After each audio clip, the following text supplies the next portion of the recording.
70% of them won't finish. The instructors already know who survives. The only question is, do you know? He started knowing absolutely nothing. 22 years later, he became a legend. This is how a sniper is built. 10 walked in, 7 will be gone by week 2. Not because they were weak, because this job has no room for almost. The rifle part is easy to learn. The weight you carry home from what you do with it, nobody prepares you for that. Scout Sniper School, Carolina Heat, 60 pounds on your back. The instructors are watching, already sorting you. 7 out of 10 of you will be gone. They mention this on day 1 like it's just the weather, just facts. Week 1 isn't shooting, it's becoming invisible. Move wrong and you start over from the beginning. Every time. You build a ghillie suit from scratch, burlap and local plants. When it's done, you shouldn't look human anymore. Patience is the weapon. You learn to move inches per hour. Insects crawl on your face. You cannot blink. Spotted. Back to start. No debate, no argument. You crawl back and begin again. That's all there is to it. 1,000 yards. Wind bends the bullet. Gravity drops it. Everything you knew about shooting is just a starting point. The fundamentals you thought you'd mastered are just the foundations you're still building. Start again. 4 days in the field, minimal supplies, sleep measured in minutes. Your body forgets where the mud ends. Some candidates perform perfectly until something snaps. A silent failure. The instructors were watching for exactly that. One morning a bunk is just empty. He decided sometime in the dark. Some choices don't need an announcement. You stay. Not because you're the best, because you simply cannot imagine leaving. That's all the reason you need. Under maximum pressure, your mind quiets instead of racing. Chaos simplifies. You discover how you're wired. You graduate bottom third. Not a hero, not a failure, competent. Shipped out to a team that needs bodies more than glory. His name is Reyes. 4 deployments. Eyes that never quite focus on today. He carries weight only visible over months. Reyes shoots. You do everything else. Range, wind, target ID, documentation. You are his external brain out here. Your first kill is a spotter. One moment he's raising the RPG, the next he isn't. The convoy never even slows. You expected to feel more. What you feel is professional satisfaction. Job done correctly. You move to the next task.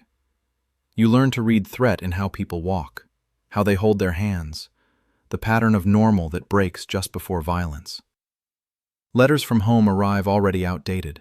They describe a world that kept going without you. You file that somewhere. You learn Reyes completely. His breath before a shot, his silence when he decides to wait. You become an extension of him. Reyes rotates home, 5th deployment. You feel gratitude, relief, and grief for the version of him that didn't make it back whole.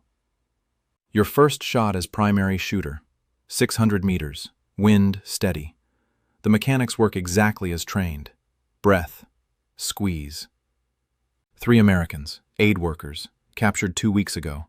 The cell already uploaded 1 execution video. Time is running out. 1,400 meters, variable valley wind. Your spotter calls numbers that keep changing. Maybe right, maybe wrong. He pauses slightly longer than expected. Physics cooperates at the critical moment. The trigger breaks clean.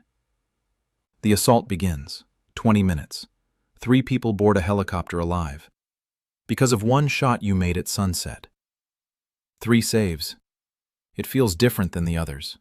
Not better, not worse, just different. The weight redistributes slightly. You lie awake replaying it. How much was skill? How much was luck? The math doesn't resolve. You accept that. Sometimes the shot isn't there. You swallow frustration, pack up. The missed shot teaches more than the made one. You stand exactly where the instructor stood 8 years ago. You remember being them. The cycle just continues. You teach and discover gaps in your own understanding. Explaining forces you deeper than training ever did. Teaching reveals what you thought you knew, the reasons behind rules, the principles beneath procedures. It's not the strongest who persists. It's the ones who treat failure as data. You look for that specific thing. Graduates from your training cycle perform slightly better in deployment.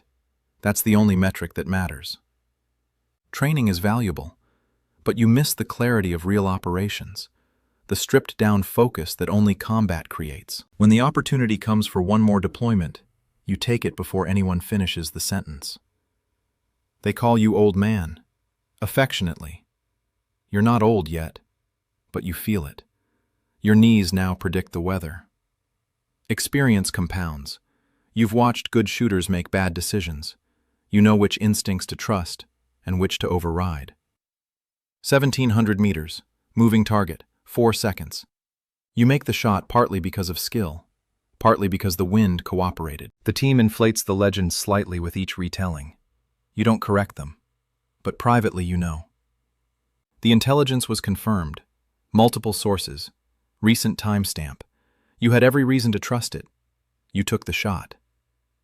The intelligence was wrong. Your shot was perfect. The man who died was a civilian in the wrong place. The board clears you. Rules of engagement, followed. Shot, justified. But the face doesn't clear you, ever. The face asks questions your justifications don't answer. It keeps asking. Every single night. The soldiers who feel nothing, they scare you most. At least the pain means the conscience is still working.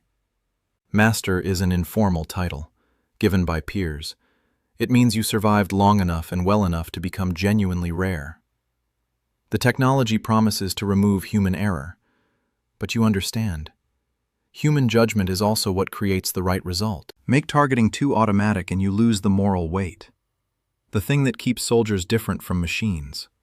The profession requires a specific psychology that can't be taught. The evaluations check for it. You always pass. The final deployment feels routine. The operations are standard. Knowing it's the last changes everything about it. The last shot is completely unremarkable. Confirmed target, medium distance, standard conditions, professional execution. You don't know it's the last until you're on the transport home. And then you know. With absolute certainty. 22 years. Kills you stopped counting because counting felt wrong. You've shaped shooters who shape the next generation. The hypervigilance that kept you alive in combat serves no purpose in a grocery store. But it never leaves you. The relationships that couldn't survive the person you were required to become. The connections already gone. The scope goes in a case in a closet you don't open often. Available if needed, hopefully never needed again. The techniques you developed are being taught to soldiers who don't know your name. That's how it should work. Some nights you dream of shots you didn't take. You wonder about the lives that continued. You'll never know. One shot at a time, one breath at a time. The discipline holds until it doesn't. And then you build it again. Level 2, the spotter. You don't pull the trigger yet. You make everything else possible. Level 3, the shooter. Reyes is gone. The rifle is yours. The decisions are yours alone. Level 4, the instructor. You return to where it started. Now you decide who gets through. Level 5, the team leader. Younger faces, newer tech, same mission. Your knees remember every position. Level 6, the master. Survived long enough to become rare. Now they learn from every mistake you made.